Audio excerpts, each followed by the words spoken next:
क्या तुम्हारा yes sir. Answer कितना है, मैच कर लिया? सर h/4 आया बेस से। हाँ अच्छा, ठीक यही है। हाँ ठीक है, और बाकी सबका आ गया? Yes sir. Yes sir. बहुत बढ़िया बहुत बढ़िया।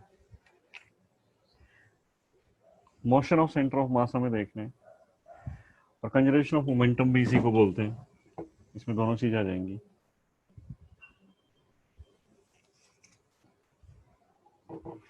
देखिए,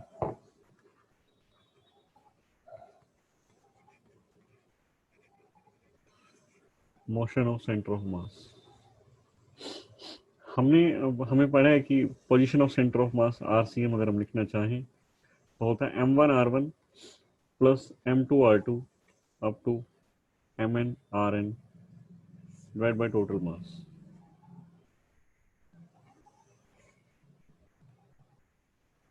m1 plus m2 up to mn, differentiating on both sides. हमें पता है क्या मिलने वाला है, वेलोसिटी। पोजीशन वेक्टर, पोजीशन का डिफरेंशिएशन अगर कर दें हम लोग तो वेलोसिटी मिल जाती है।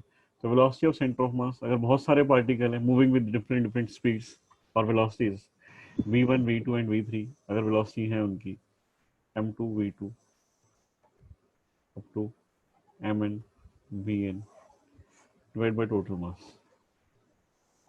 इसको देखना कैसे है, मान लेते हैं पार्टिकल्स हैं, ये पार्टिकल है, n पार्टिकल्स हैं, मास m1 वेलोसिटी v1, मास m2 वेलोसिटी सपोज ये v2 है, m3 v3 वेलोसिटी, और ये m4 मास v4, एक और लेते हैं mn, लास्ट मास है mn, और ये vn।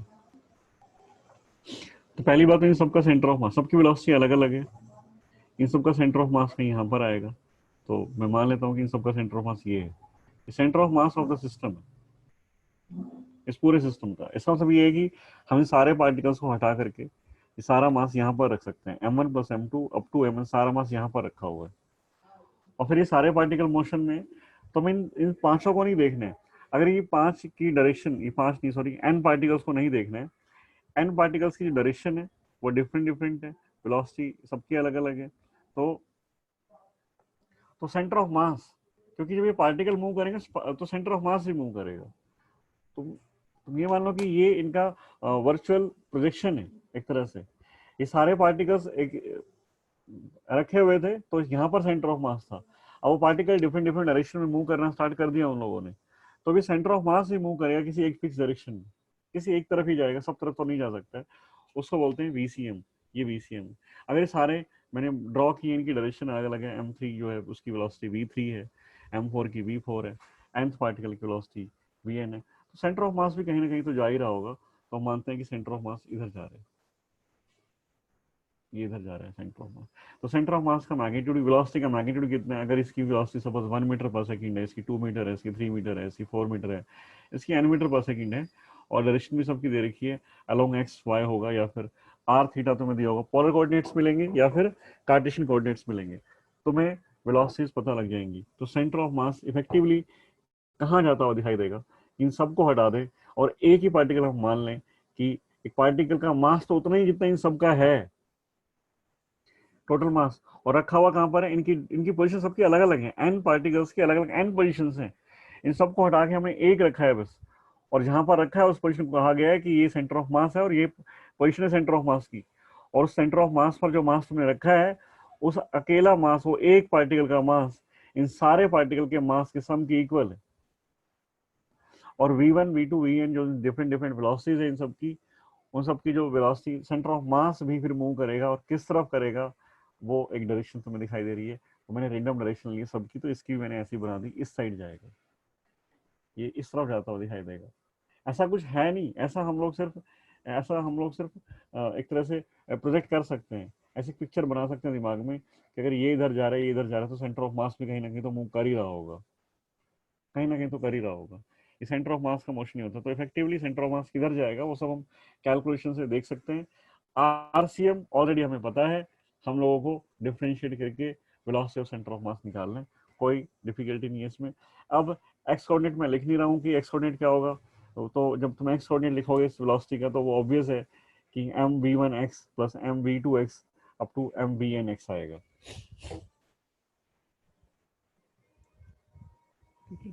अगर हम देखें तो VCM को हम ऐसे लिख सकते हैं, ऊपर जो लिखा हुआ है ना, ऊपर जो लिखा हुआ है m1v1, m1v1 क्या होता है ये, m1v1 इज द मोमेंटम, ये मोमेंटम है, momentum of first particle, m2v2 is momentum of second particle, m1v1 is the momentum of nth particle. इसका मतलब velocity of centre of mass जो लिखी हुई है वो ऐसे है, p1 plus p2 up to pn divide by m1 plus m2 up to mn।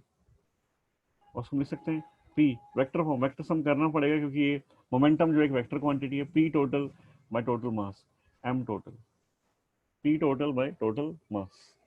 और टोटल मास में तुम्हें वेक्टर सम करना है मोमेंटम के लिए और मास के लिए, मास के लिए स्केलर सम करने हैं। तो इसका मतलब ये हुआ कि सेंटर ऑफ मास की velocity, this implies that velocity of centre of mass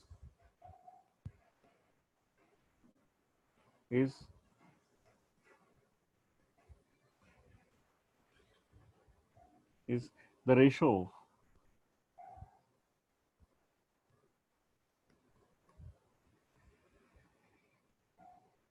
of momentum of the system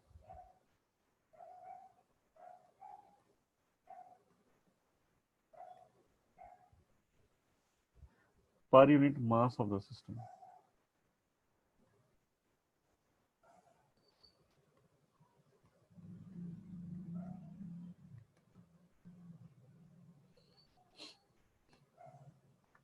ये वेलोसिटी ऑफ सेंटर ऑफ मास है। एक्सेलरेशन देखना चाहेंगे तो एक्सेलरेशन,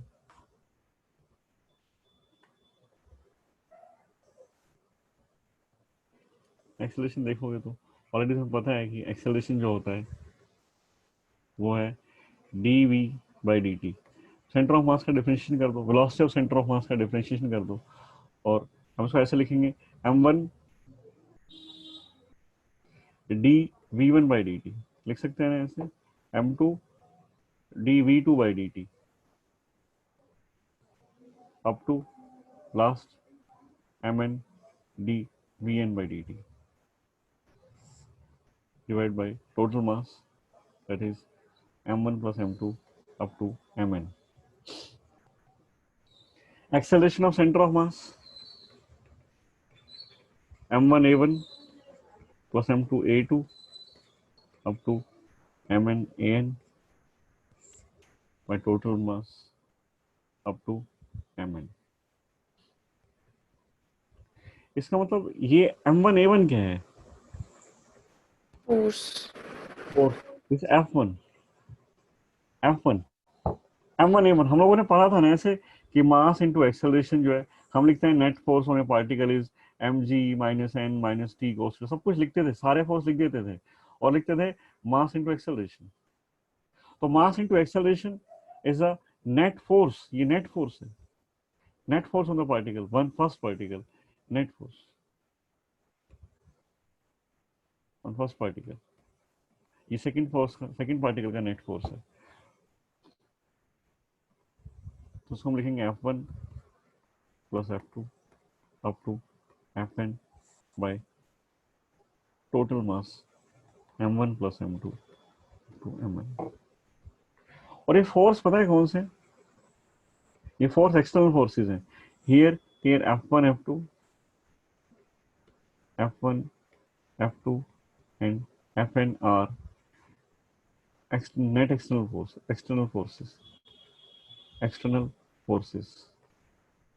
अगर सिस्टम के बाहर से कोई फोर्स नहीं आएगा, सपोज कि f1 f2 fn है ही नहीं, सिस्टम में बाहर से कोई फोर्स ही नहीं है, तो एक्सेलरेशन कितना होगा, acceleration of centre of mass, acceleration of centre of mass zero होगा। Acceleration of centre of mass अगर जीरो होगा तो हम बोलेंगे कि velocity of centre of mass क्या है, velocity of centre of mass Constant. Velocity of centre of mass constant है। न्यूटन्स फर्स्ट लॉ बताओ मुझे क्या होता है, न्यूटन्स फर्स्ट लॉ क्या कहता है, Newton's first law,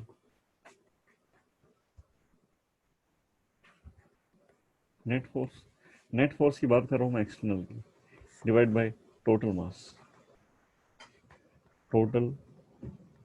mass of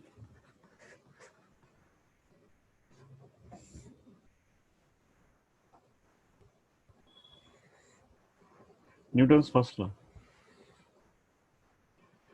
कि कोई भी बॉडी अपने स्टेट में चेंज को रेजिस्ट करती है। F external is equal to mass, total mass into acceleration of center of mass.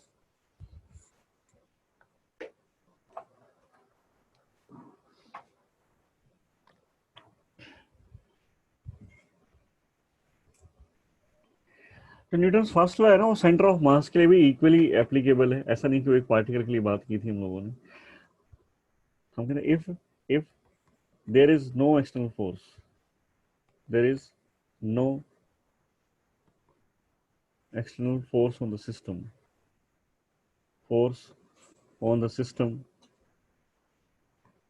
तो क्या होगा? if there is no external force on the system तो क्या होगा? स्टेट ऑफ मोशन चेंज नहीं होगा। सेंटर ऑफ मास की जो स्टेट है वही रहेगी। Centre of mass will remain in the same state, same state में रहने की कोशिश करेगा सेंटर ऑफ मास, रहता ही है अगर कोई बाहर से फोर्स नहीं है तो। इसका मतलब क्या हुआ? इफ इट इज मतलब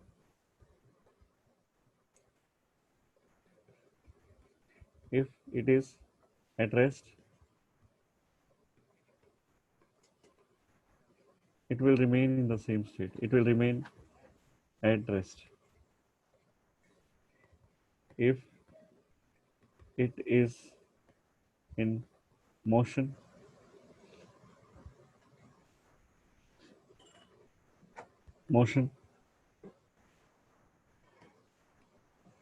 it will remain in motion। और लास्ट में मैं ऐड कर रहा हूँ विद कांस्टेंट वेलोसिटी, क्योंकि वेलोसिटी चेंज होगी तो एक्सेलरेशन आ जाएगा, विद कांस्टेंट वेलोसिटी। मतलब वो चीजें बिल्कुल यहाँ भी फॉलो हम करेंगे और देखेंगे कि प्रॉब्लम बड़ी सिंपल हो जाती है चीजें सोचने से। उस एक एग्जांपल मैं लेता हूँ यहाँ पर, एक मैं एग्जांपल लेता हूँ कि ये एक मास है m1, एक मास ये है m2, दोनों के बीच में कुछ डिस्टेंस है, ये डिस्टेंस है। तो हमें पता है, तुम्हें थोड़ा तो आइडिया है, 9th क्लास में आया था शायद एक चैप्टर ग्रेविटेशन, हालांकि 11th में भी आएगा पर अभी पढ़ा नहीं है तुम लोगों ने। तो ग्रेविटेशन के बारे में हमें पता है कि m1 m2 आपस में क्या करेंगे, m1 m2 दो मास के बीच में फोर्स लगता है, gravitational force G m1 m2/r², और फोर्स ऑफ अट्रैक्शन होता है, वो फोर्स ऑफ अट्रैक्शन है। तो ये एक फोर्स है F1, ये एक फोर्स है F2, ये हमेशा लगता रहता है। ये सेंटर ऑफ मास है, सेंटर ऑफ मास है। अब m1 मूव करेगा या नहीं करेगा? अगर ये फ्रिक्शनलेस सरफेस के ऊपर रखे हुए हैं तो m1 मूव करेगा या नहीं करेगा? m1 एट टाइम 0 पर ये सिचुएशन है, हियर F1 एंड F2,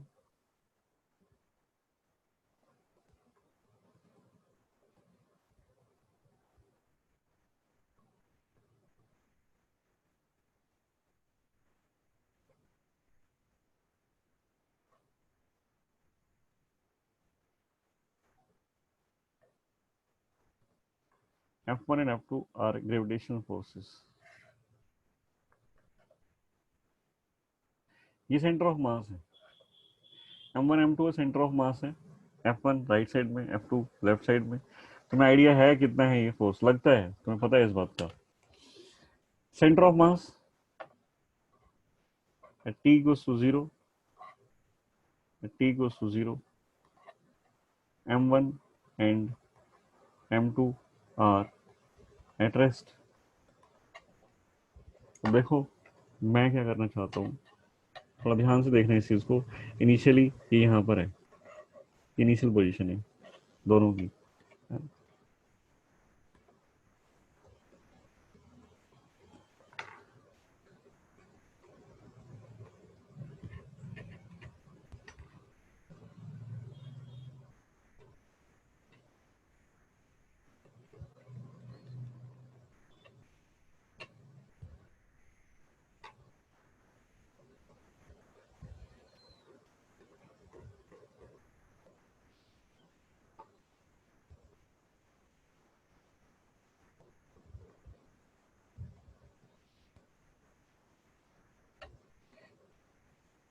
देखिए टाइम जीरो पर टाइम, अब m1 जो है, m1 मास के ऊपर फोर्स लगता है f1, f1 फोर्स लगता है। m2 के ऊपर f2 फोर्स लगता है, और दोनों फोर्स ग्रेविटेशनल है। तो पहली बात तो ये है कि f1 f2 जो फोर्स है ग्रेविटेशनल फोर्स, ये फोर्स तुम क्या कहोगे इनके बारे में? ये इंटरनल फोर्स है, एक्सटर्नल एक्सटर्नल फोर्स है? इंटरनल फोर्स है, एक्सटर्नल फोर्स है, क्या कहोगे? एक्सटर्नल। एक्सटर्नल। एक्सटर्नल मतलब क्या होता है? एक्सटर्नल मतलब क्या होता है?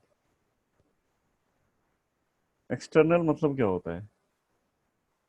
कोई एक्सटर्नल एजेंट जो लगाए फोर्स। अच्छा, और कुछ? और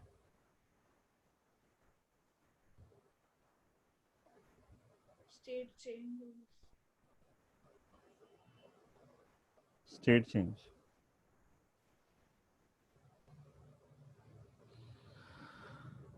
देखिए सिस्टम, सिस्टम पता क्या होता है? सिस्टम, सिस्टम क्या होता है? Part of universe under observation. Observation. अभी हम लोग दो चीजें देख रहे हैं, M1 M2, ये हमारा सिस्टम है। अब तक हम लोग एक पार्टिकल को पढ़ते आए तो वो हमारा सिस्टम हुआ करता था। आज मैंने दो पार्टिकल सामने ये बनाए हुए हैं, M1 M2 दो पार्टिकल लिए हुए हैं, तो ये हमारा सिस्टम है। सिस्टम का एक पार्टिकल सिस्टम के ही दूसरे पार्टिकल पर, इन दोनों के बीच में इंटरेक्शन है ना, जो भी कुछ करते हैं एक दूसरे के साथ, ये कोलाइड करते हैं, फोर्स लगाते हैं, जो भी कुछ करते हैं ये, वो सब इंटरनल है। सिस्टम के अंदर जो कुछ है वो इंटरनल है। M1 M2 हमारा सिस्टम है, सिस्टम ऑफ टू मासेस। ये आपस में एक दूसरे पर जो फोर्स लगाएंगे वो इंटरनल है, वो इंटरनल है। हालांकि अर्थ भी है, अर्थ ये सपोज ये अर्थ है, ये अर्थ है और ये अर्थ का मास कैपिटल एम है, तो अर्थ भी इसको अट्रैक्ट करेगी। अर्थ, ये भी ग्रेविटेशनल फोर्स है M2Z, ये भी ग्रेविटेशनल फोर्स है, ये भी ग्रेविटेशनल फोर्स है। पर अर्थ हमारे सिस्टम का पार्ट नहीं है। जब अर्थ हमारे सिस्टम का पार्ट नहीं है तो अर्थ जो फोर्स लगाएगी वो एक्सटर्नल फोर्स होगा। M1 M2 के ऊपर जो फोर्स लगाएगा, M2 जो M1 के ऊपर फोर्स लगाएगा वो इंटरनल फोर्स होगा। अर्थ का फोर्स क्या होगा? External force. कभी कभी ऐसा भी हो सकता है कि हम अर्थ को ऑब्जर्व कर रहे हैं, तो अर्थ हमारा सिस्टम हो सकती है। तो अर्थ अगर हमारा सिस्टम हो गया तो फिर अर्थ का फोर्स जो होगा वो फोर्स इंटरनल माना जाएगा। तो सिस्टम के पार्टिकल्स एक दूसरे से इंटरेक्ट करते हैं, और इंटरेक्शन में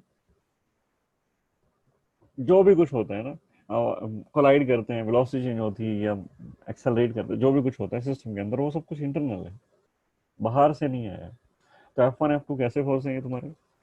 F1 F2 कैसे फोर्स है? F1 F2 internal. ये सब इंटरनल फोर्सेस हैं। F1 F2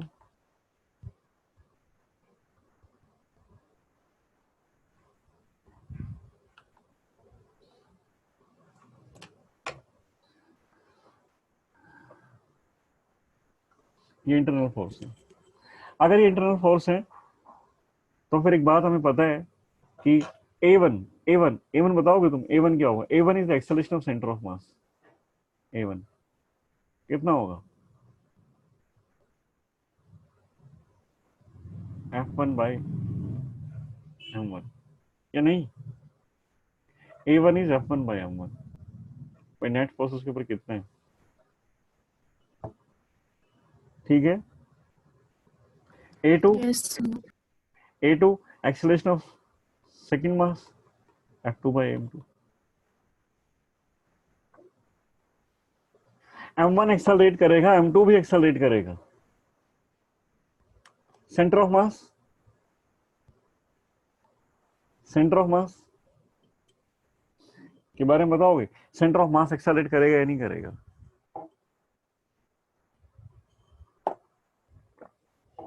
No, sir.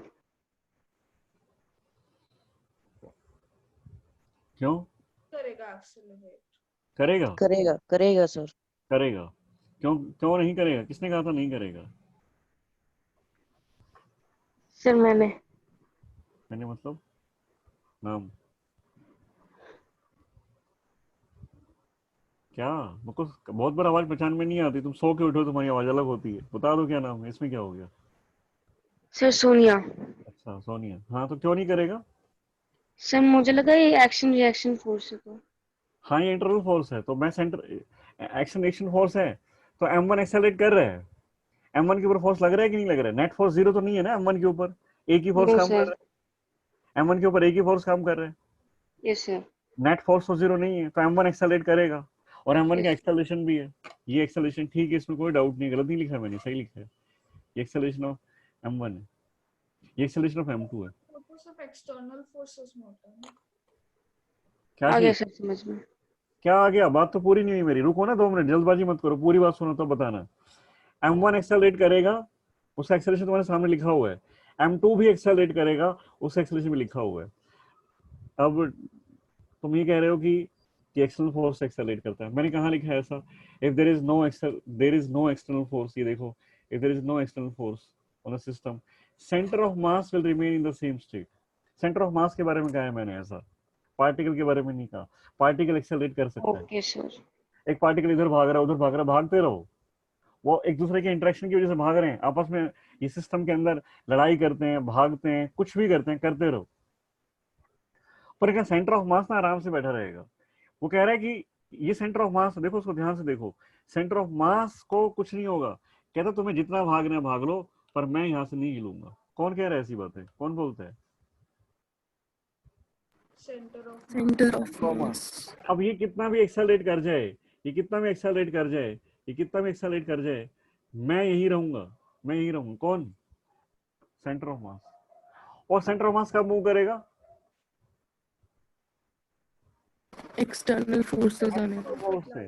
अब तुम ऐसे इमेजिन कर सकते हो कि एक बॉक्स है और बॉक्स में बहुत सारे पार्टिकल्स हैं, बहुत सारे पार्टिकल्स हैं, सारे पार्टिकल इधर उधर भाग रहे हैं, इधर उधर भाग रहे हैं सब, तो मिलियंस पार्टिकल्स भी अगर हैं और सबकी वेलोसिटी है, सबकी वेलोसिटी है, किसी की v1 है, किसी की v2 है, किसी की v3 है, और एक दूसरे पर सब फोर्स भी लगाएंगे। m1 एक पार्टिकल का मास है, दूसरे मास पार्टिकल का मास m2 है, तो आपस में इंटरेक्ट करेंगे ग्रेविटेशनल फोर्स के थ्रू, और ग्रेविटेशनल फोर्स से अगर वो इंटरेक्ट कर रहे हैं तो उनका एक्सेलरेशन होगा, क्योंकि फोर्स लगेगा, फोर्स होगा तो एक्सेलरेशन करेगा होगा। तो एक पार्टिकल का एक्सेलरेशन f1/m1 होगा, दूसरे का f2/m2 होगा, तीसरे का f3/m3 होगा, जैसे यहाँ लिखा हुआ है। पर उन सब पार्टिकल्स की जगह पर एक ऐसा पॉइंट हमने मार्क किया हुआ है कि ये इन सारे पार्टिकल का जो ये बकवास कर रहे हैं ना, इतनी सारी दूर भाग रहे हैं, भागने दो, इन सब का सेंटर ऑफ मास यहाँ पर है, और वो कुछ नहीं करेगा, वहीं बैठा रहेगा आराम से। क्यों? क्योंकि वो तो ये कहता है तुम आपस में लड़ाई कर रहे हो, करते रहो, मैं तो तब यहाँ से हिलूंगा जब बाहर से कोई फोर्स आएगा। आपस में फोर्स लगाने से क्या फायदा? इंटरनल मैटर है, तो तुम करते रहो, है ना, पर सेंटर ऑफ मास नहीं हिलेगा यहाँ से। अब इनिशियल वेलोसिटी में लिखा at t equals to 0, m1 and m2 are at rest. It means u1 is 0 and u2 is 0. Initial velocity of both are 0. Initial velocity 0 है, दोनों के बीच में फोर्स लगा, जैसे इंटरेक्शन किया फोर्स लगा, f1 f2 आया, f1 ने m1 को एक्सेलरेट कराया, कुछ टाइम के बाद m1, कुछ टाइम के बाद डेल्टा t1 टाइम में लेता हूँ, तो सपोज ये डेल्टा t1 टाइम में m1 यहाँ पहुंच गया, m1 यहाँ पहुंच गया, तो उसका वेलोसिटी होगी अब तो जीरो नहीं है, अब इसकी वेलोसिटी v1 है। m2 यहाँ पहुंच गया, m2 यहाँ पर पहुंच गया, ये m2 है।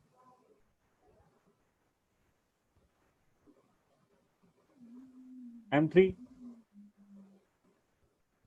अब ये m2 सॉरी m2, इसकी वेलोसिटी v2 है, ये m2 है। अच्छा, अब पहले तो रेस्ट पर था वो फोर्स, अब सेंटर ऑफ मास कहाँ रहेगा बताओगे? अब सेंटर ऑफ मास कहाँ पर आएगा? इसकी वेलोसिटी v1 है, इसकी वेलोसिटी v2 है, तो सेंटर ऑफ मास की वेलोसिटी बताओ कितनी है, सेंटर ऑफ मास की होगी या नहीं होगी, सेंटर ऑफ मास की वेलोसिटी होगी या नहीं होगी? नहीं होगी। नहीं होगी, VCM 0 यही रहने वाला है कि तुम वेलोसिटी कितनी ले आओ, एक्सेलरेशन कितना भी ले आओ। जबकि मैं जब सिस्टम स्टार्ट हुआ था ना, इनिशियली जिस स्टेट में है सेंटर ऑफ मास वहीं रहने वाला है, तो कितनी बकवास कर लो, वही कहता है। और चलो आगे, और चलो थोड़ा और पास आ गए, ये और पास आ गए, तो यहाँ पर वेलोसिटी हो गई V1 प्राइम, हालांकि V1 प्राइम और ज्यादा हो गई, और पास आ गए V2 प्राइम।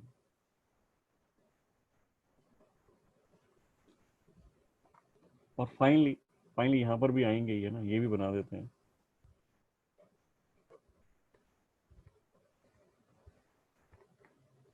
और फाइनली ये पार्टिकल यहाँ पहुंच गया, ये VCM है, ये सॉरी ये सेंटर ऑफ मास है, ये सेंटर ऑफ मास है।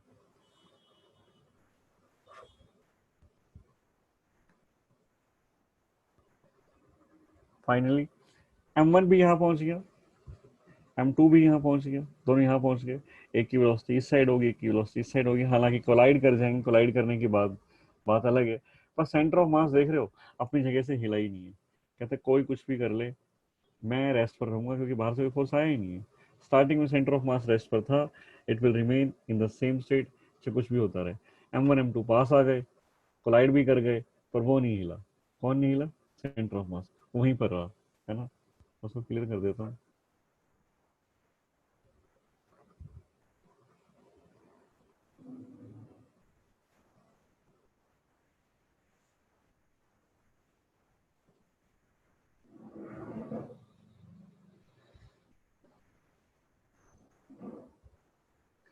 सेंटर ऑफ मास वहीं पर रहा, ये पास पास तो आ गए, पर सेंटर ऑफ मास चेंज नहीं हुआ। समझ में आया क्या ये? ऊपर लाइन जो लिखी हुई यस सर। वो है तो बड़ी सिंपल, देखने में मतलब लगता है कि हाँ ठीक है भाई, नहीं it will remain in the same state, पर क्वेश्चन यहीं से सारे आएंगे, सारी चीजें यहीं से आएंगी, मैक्सिमम क्वेश्चन यहीं से फ्रेम हो जाएंगे, जो बातें मैंने पिछले 10-15 मिनट में की है। If there is no external force on the system, centre of mass, मैं नहीं कहता रेस्ट पर रहेगा, मैं भी नहीं कहता मोशन में रहेगा, मैंने लिखा है it will remain in the same state. अगर वो रेस्ट में है तो रेस्ट में रहेगा, मोशन में तो मोशन में रहेगा, विद द सेम और कांस्टेंट वेलोसिटी। ऐसा नहीं है कि सारे रेस्ट पर रहेंगे, बाहर से कोई फोर्स नहीं आया, तो बाहर से कोई फोर्स नहीं आया तो हो सकता है कि सारे पार्टिकल भागने लग जाएं इधर उधर, सबका एक्सेलरेशन हो जाए, ये पॉसिबल है। सिर्फ हम कंडीशन लगा रहे हैं, जो ऊपर जो स्टेटमेंट लिखी हुई है वो सेंटर ऑफ मास के ऊपर है, वो सेंटर ऑफ मास के ऊपर है।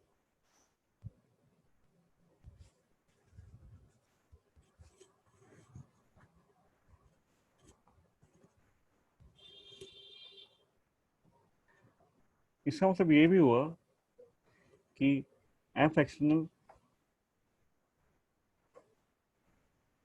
इफ एफ एक्सटर्नल जीरो, तो इज जीरो, तो मोमेंटम ऑफ द सिस्टम जो है वो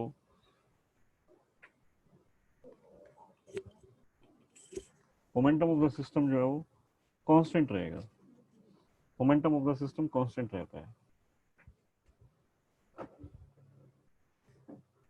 ठीक है, अब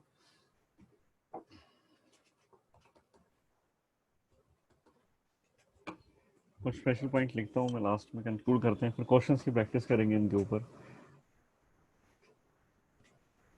फर्स्ट पॉइंट, ये जो मैंने बोला है मैं दोबारा से रिपीट कर रहा हूँ actually.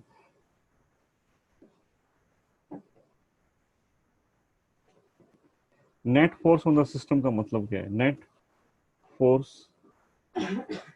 On the system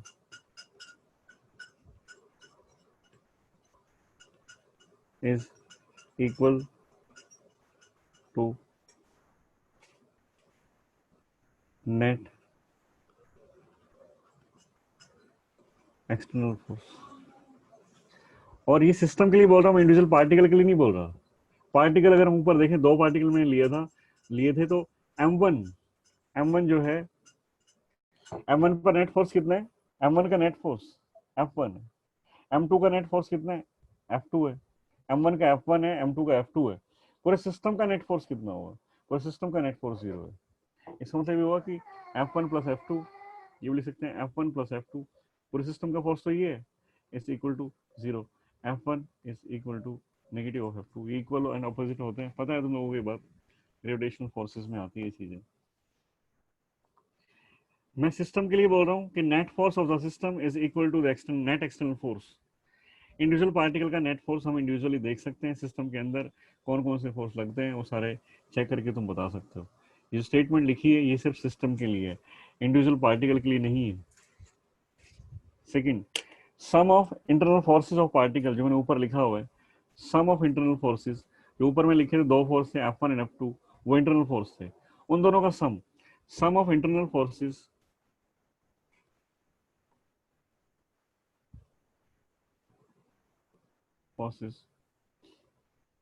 on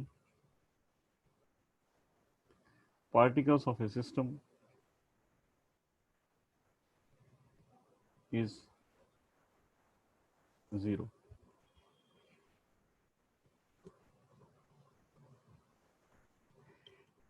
centre of mass, third point, ये सारी बातें मैंने बोली थी, उनको कंक्लूड कर रहा हूं बस मैं। Centre of mass can not be accelerated by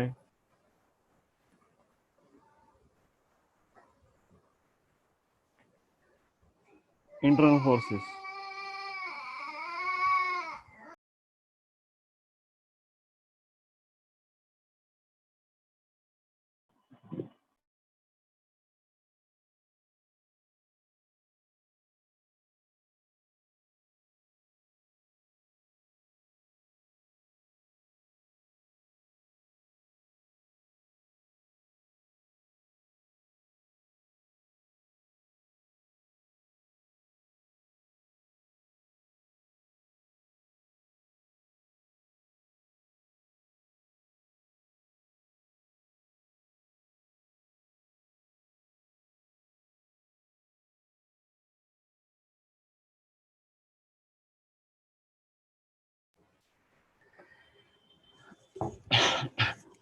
centre of mass can not be accelerated by internal forces.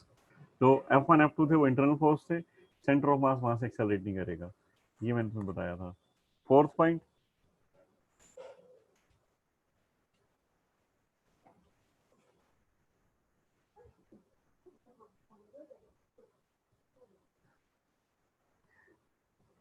Action point. Action point समझते हो क्या होता है? जिस पॉइंट पर फोर्स लगाया जाता है, action point. Action point of external force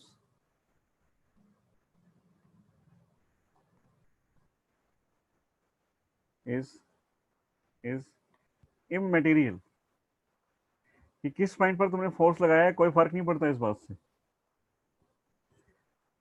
in producing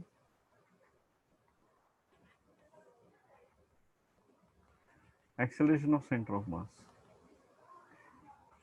बस बाहर से फोर्स आना चाहिए, किस पॉइंट पर लगाया, किस पार्टिकल के ऊपर लगाया। सपोज ये यहाँ पर तीन पार्टिकल हैं, M1 M2 M3, और मैंने एक फोर्स लगा दी यहाँ पर F1 के ऊपर, ये एक्सटर्नल है, ये एक्सटर्नल फोर्स है। तो कहते हैं M2 पर कोई फोर्स नहीं है, M3 पर कोई फोर्स नहीं है, ये सेंटर ऑफ मास है इसका, ये सेंटर ऑफ मास मान लेते हैं यहाँ पर आता है इसका, ये सेंटर ऑफ मास है। तो एसीएम, एसीएम कहते हैं क्या फर्क पड़ता है किस पर फोर्स लगाया है, कहाँ पर फोर्स लगाया है, कोई फर्क नहीं पड़ता, सिस्टम के ऊपर बाहर से फोर्स आया है ना, तो F1 bye M1 plus M2 plus M3। इस पॉइंट का मतलब ये है, पॉइंट नंबर 4 का मतलब। Point number 5,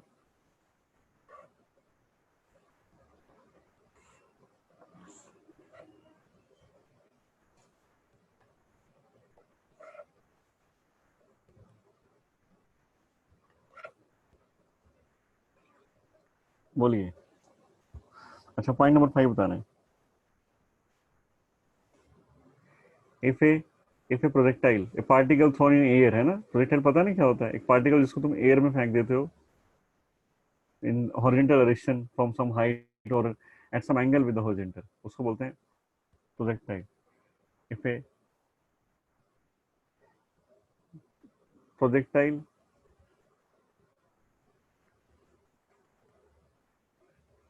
explodes in air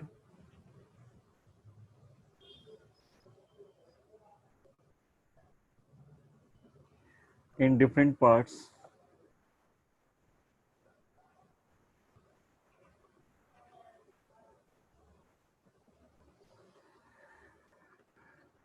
the path of center of mass remains unchanged.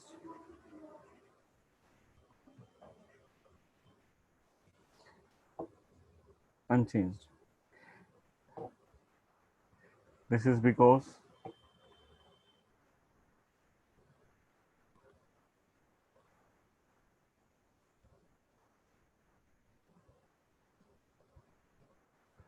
during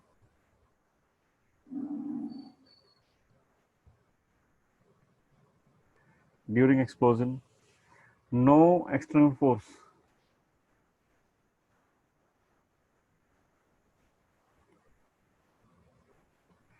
except gravity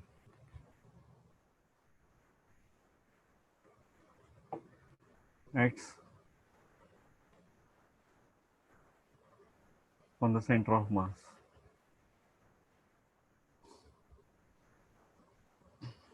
हम लोग देखते हैं प्रोजेक्टाइल में क्या होता है. देखो, सपोज एक पार्टिकल ऑफ मास m है,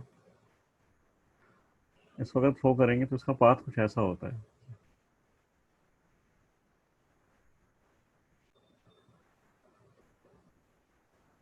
ये इसका पाथ होता है.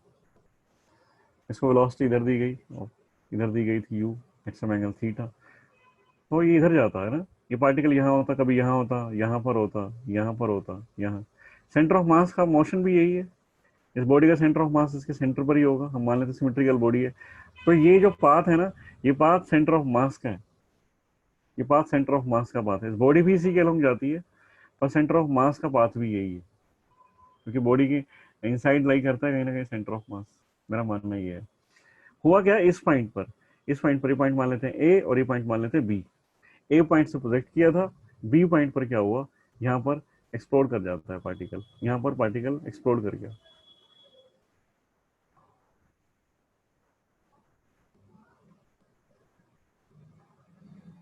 तो क्या होगा, एक्सप्लोड किया तो उसका एक पार्टिकल, इसका एक जो ये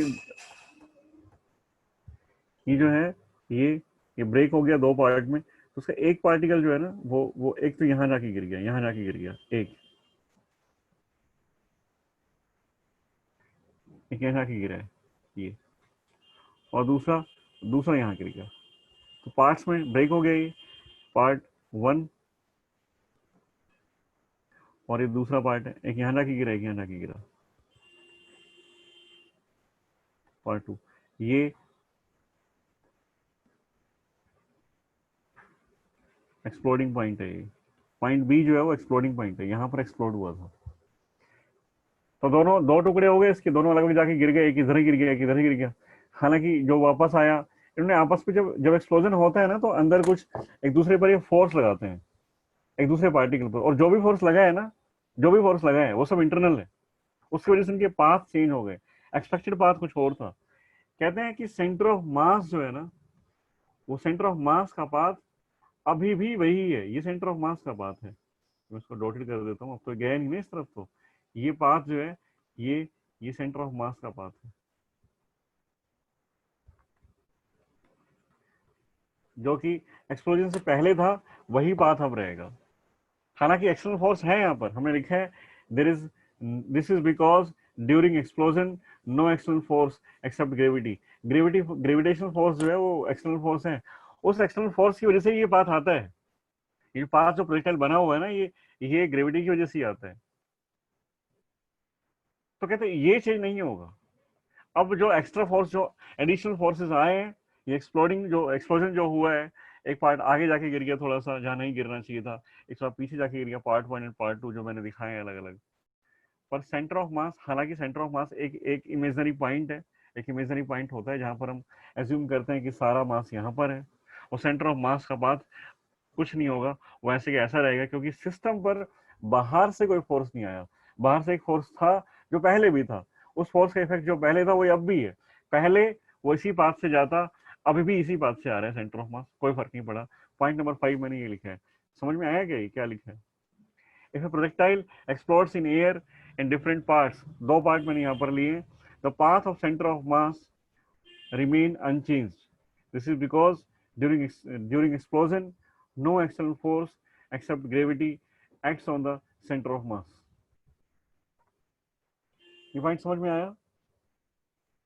yes sir. Yes, sir.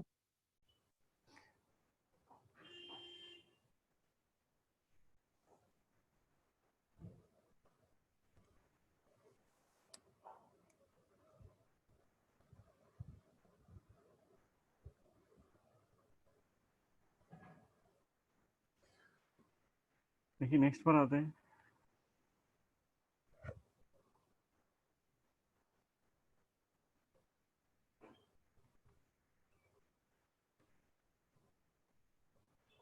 Suppose a system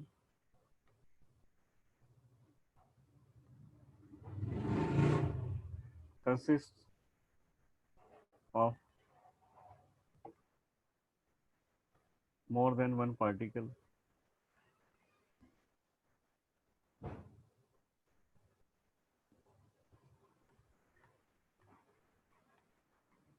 net force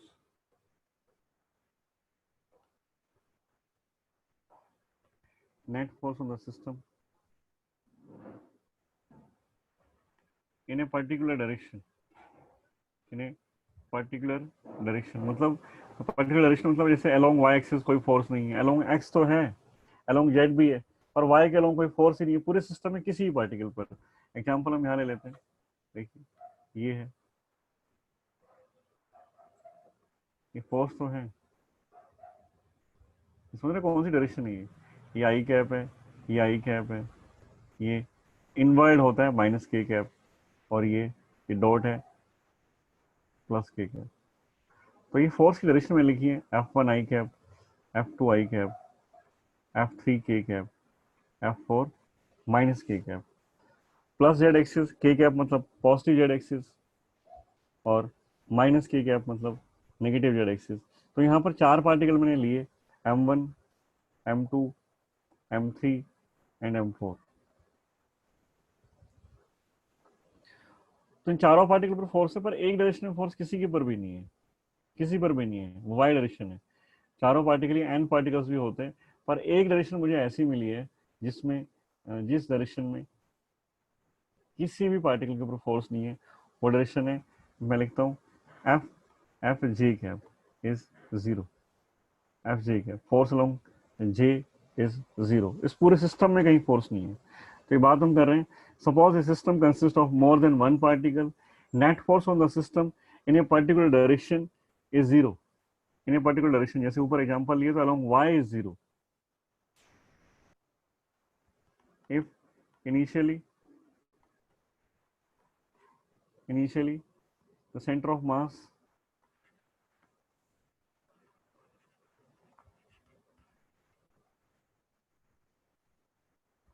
यही लिख देते हैं तो समझ तो जाओगे ही ना, पर्टिकुलर डायरेक्शन में अगर if initially the centre of mass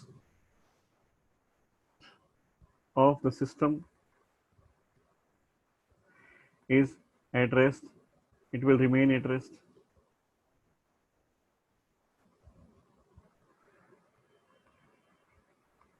then obviously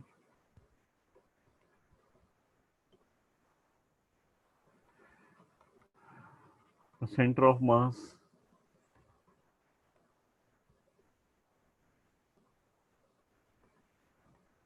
will not move along that particular direction, उस पर्टिकुलर डायरेक्शन में नहीं जाएगा जिस डायरेक्शन में कोई फोर्स नहीं है। अगर वो रेस्ट पर था तो उस डायरेक्शन के अलावा कभी कोई मोशन नहीं आने वाला है जिस डायरेक्शन में नेट फोर्स जीरो है।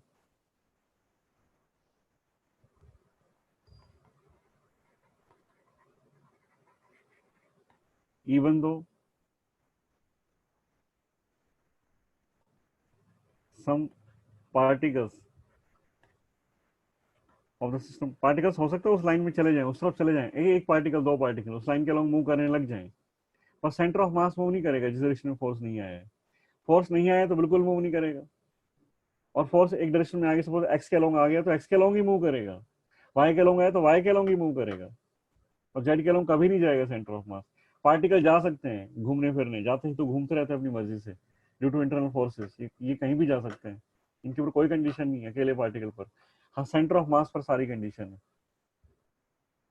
Even though some particles of the system may move along that direction,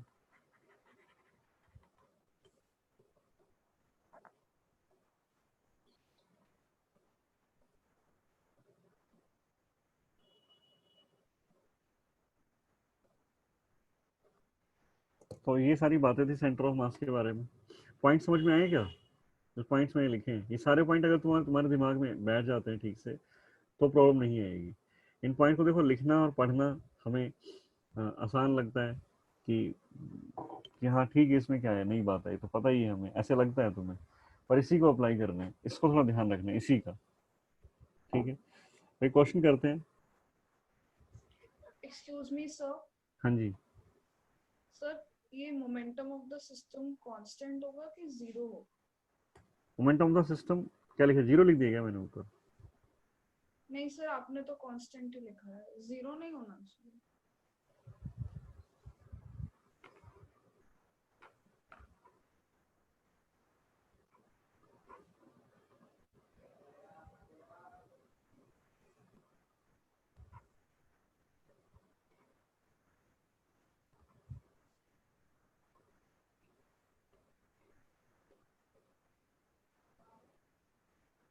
अब ठीक है, जीरो है तो जीरो रहेगा, और 10 है तो 10 रहेगा।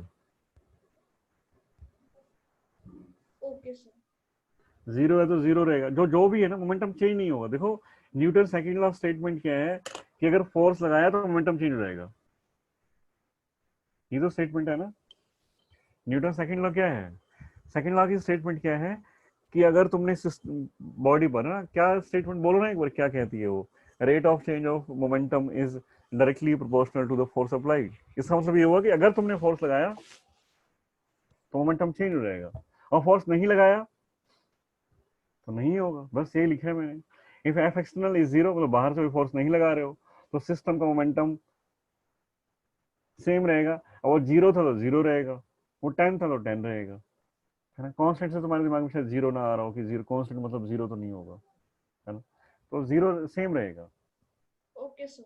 एक पार्टिकल का मोमेंटम चेंज हो सकता है, ऐसा हो सकता है कि एक, जैसे ऊपर हमने एग्जांपल लिया ना, वो एग्जांपल में काफी कुछ बातें हैं, अगर उसको डिस्कस करना चाहें तो देखो, बाहर से भी फोर्स नहीं आया तो क्या पहले पार्टिकल का मोमेंटम चेंज नहीं हुआ? फर्स्ट पार्टिकल का मोमेंटम चेंज हो रहा है कि नहीं हो रहा है? फर्स्ट पार्टिकल का सर हो रहा है। हो रहा है, सेकंड का भी चेंज हो रहा है, पर यस सिस्टम का लिखें, सिस्टम के बारे में क्या कहोगे? पी सिस्टम क्या कहोगे?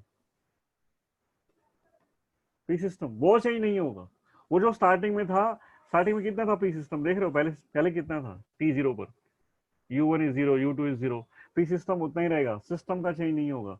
एक पार्टिकल का चेंज हो जाएगा, दूसरे पार्टिकल का चेंज हो जाएगा, तीसरे का चेंज हो जाएगा, सबका चेंज हो सकता है अलग अलग, पर सबका कंबाइन करके देखेंगे ना तो नेट चेंज नहीं होगा। कंजर्वेशन, जैसे सपोज तुम तुम ऐसे बोल सकते हो कि हमारे पास जो अमाउंट है वो फिक्स रहता है, हम छोटे तो हमें पैसे मिलते हैं ना, बच्चों को पैसे मिलते हैं, तो सपोज कि तुम्हें पॉकेट मनी मिलते हैं, और दो भाई बहन है या दो भाई है तो उनको 100 दोनों को मिलते हैं, तो अब उनके 200 है, वो एक ने 20 ले लिए तो उसके कम हो गए, दूसरे के इंक्रीज कर जाएंगे, पर नेट जो कांस्टेंट रहने वाला है, नेट चेंज नहीं होगा। तो एक का इंक्रीज, मोमेंटम इंक्रीज कर रहा होगा ना, तो दूसरे का डिक्रीज कर रहा होगा, एक का एक्स डायरेक्शन में इंक्रीज कर रहा है, दूसरे का एक्स में डिक्रीज कर जाएगा, पर नेट चेंज नहीं होगा, जो स्टार्टिंग में था वही रहने वाला है, वो तब चेंज होगा जब बाहर से कोई फोर्स आएगा। तो ये स्टेटमेंट जो है ना, ये statement if F external is zero, देखो ये सारी स्टेटमेंट जो हमने लिखी है ना, वो पूरी सिस्टम के लिए लिखी है, और सारी बातें इंडिविजुअल पार्टिकल के लिए अलग है, सिंगल पार्टिकल की। एफ एक्सटर्नल इज जीरो, तो एक्स ACM जीरो होगा, ACM is zero, but acceleration तो जीरो नहीं होंगे। बाहर से भी फोर्स नहीं आया तो फर्स्ट पार्टिकल एक्सेलरेट कर सकता है, सेकंड भी एक्सेलरेट कर सकता है, VCM जीरो, ACM जीरो, ये सब एक्सेलरेट कर सकते हैं, फर्स्ट भी सेकंड भी, पर सेंटर ऑफ मास एक्सेलरेट नहीं करेगा। एफ एक्सटर्नल जीरो है तो P1 फर्स्ट पार्टिकल का मोमेंटम चेंज हो सकता है, सेकंड का हो सकता है, थर्ड का हो सकता है अगर फोर्स नहीं आया तो, पर सिस्टम का मोमेंटम चेंज नहीं होगा। सिस्टम का मोमेंटम, सेंटर ऑफ मास का मोमेंटम तो तब चेंज होगा जब बाहर से कोई फोर्स आएगा। तो तुम्हें यहाँ पर ना अपने अपने दिमाग में थोड़ा इनको अलग अलग करके रखना है, डिफरेंशिएट करके रखना है कि पार्टिकल की बात चल रही है या सिस्टम की बात चल रही है या सेंटर ऑफ मास की बात चल रही है। ये दोनों चीजें तुम्हें अलग अलग अपने दिमाग में रखनी पड़ेंगी। गलतियां बच्चे यही करते हैं और स्टार्टिंग में गलतियां ज्यादा भी होंगी, तो जितना ज़्यादा प्रैक्टिस करोगे उतनी ज़्यादा, प्रैक्टिस मेक्स मैन परफेक्ट ऐसे बोलते हैं, और वुमेन भी, और है ना। तो तुम प्रैक्टिस करोगे तो वहां पर गलतियां होंगी और वहां पर तुम अपने आप को करेक्ट करोगे, खुद से करेक्ट करोगे, 2 बार 3 बार उसको देखोगे कहाँ गलती हुई है, या फिर डाउट्स में वो चीज़ें करेक्ट होती हैं तो पता लगेगा। प्रैक्टिस चाहिए इसके लिए ज़्यादा। ठीक है, एक क्वेश्चन कराता हूँ बस मैं, उसके बाद क्लास ओवर करता हूँ। 2 पार्ट उसमें, है ना। Two balls of masses M1 and M2 are 3 kilogram and 5 kilogram respectively. V1 and V2 are 5 meter per second as shown in the figure. Find the velocity of center of mass.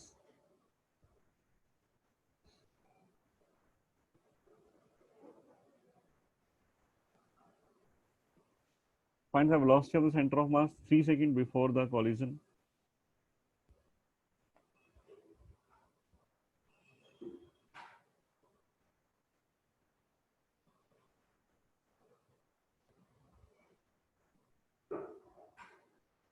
देखिए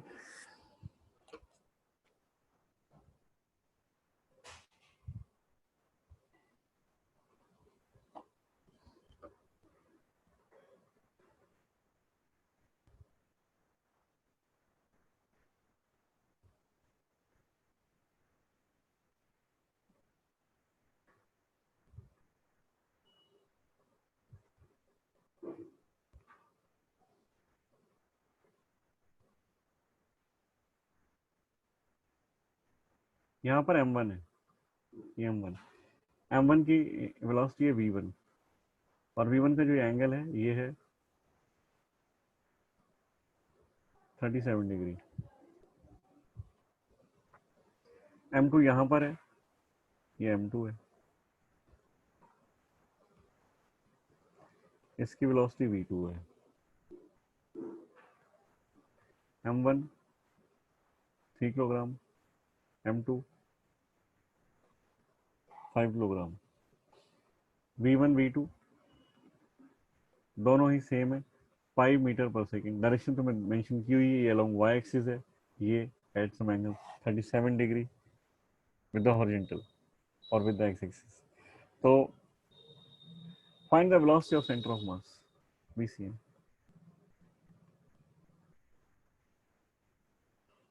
तो M1 V1 करेंगे, दोनों को add करेंगे, इसका momentum plus, तो हम ऐसे लिखते हैं M1 V1 plus M2 V2, तो M1 प्लस M2।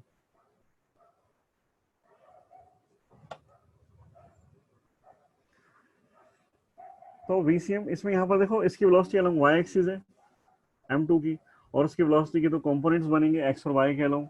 अगर मैं कंपोनेंट्स बनाऊं तो उसकी दो डायरेक्शन वेलोसिटी है, x के अलोंग भी है और y के अलोंग भी है। इधर है V1 cos 37, इधर है V1 sin 37। V1 cos 37 and V1 sin 37, ये V1 के कंपोनेंट है। तो हम यहाँ पर ऐड करेंगे तो वेक्टर सम करना पड़ेगा हमें, और वेक्टर सम करने हम अवॉइड करते हैं तो हम लोग कार्टेशियन फॉर्म में लिख देते हैं, कार्टेशियन फॉर्म में। तो मतलब मैं VCM लिखूंगा velocity of centre of mass का x कंपोनेंट, तो क्या लिखेंगे, M1 V1 का x component plus M2 V2 का x component by M1 plus M2। Direction अपनी ध्यान रखना क्या है, VCM x कंपोनेंट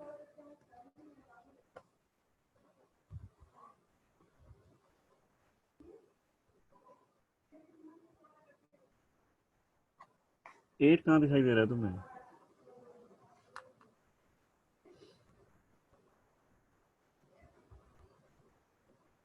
अच्छा कैलकुलेट करके बताया कि 8 आएगा आंसर, ये कह रहे हो?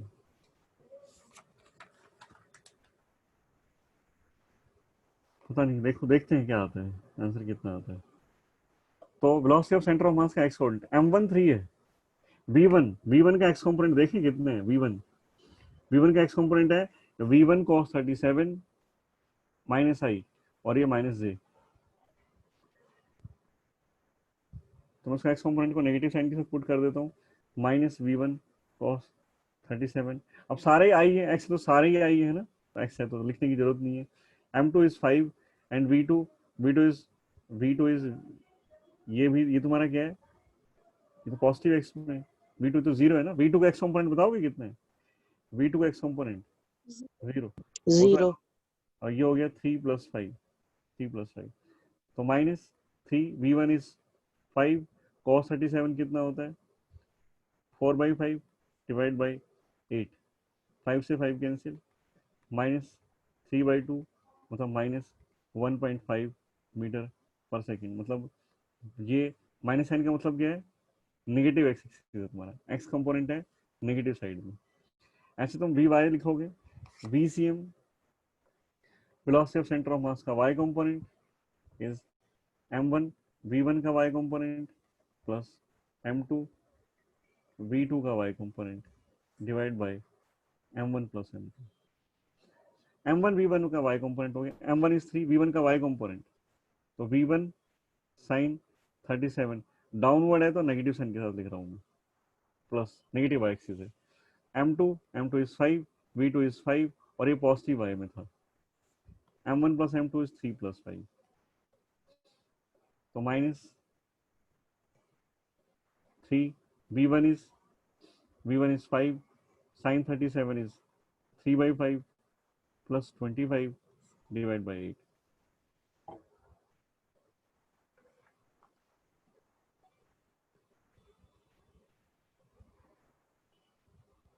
कितना हो गया ये?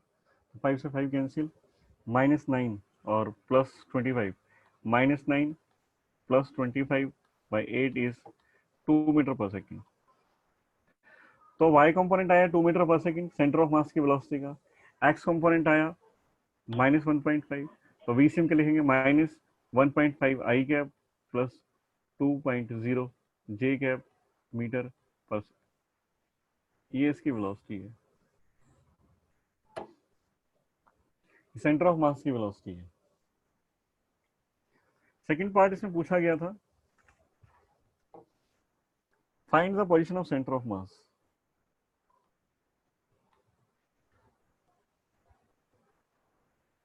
Find the position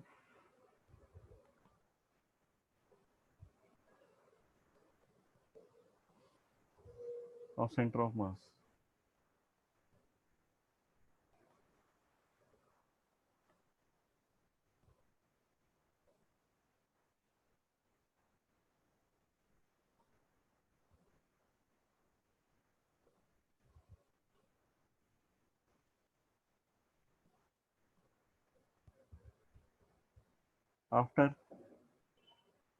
after 2 second,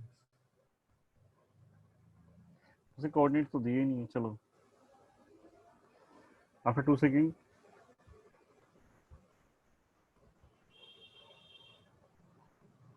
after 2 seconds of collision.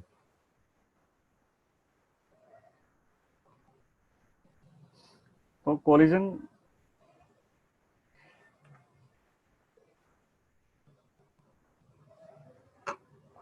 मतलब इस तरह से है कि कॉलिजन जो है ना, अगर इनको देखें तो ये पूरा सिस्टम इस तरह से अरेंज किया हुआ है, पूरा सिस्टम इस तरह से अरेंज किया हुआ है कि इनका जो कॉलिजन है वो कॉलिजन यहाँ पर होता है,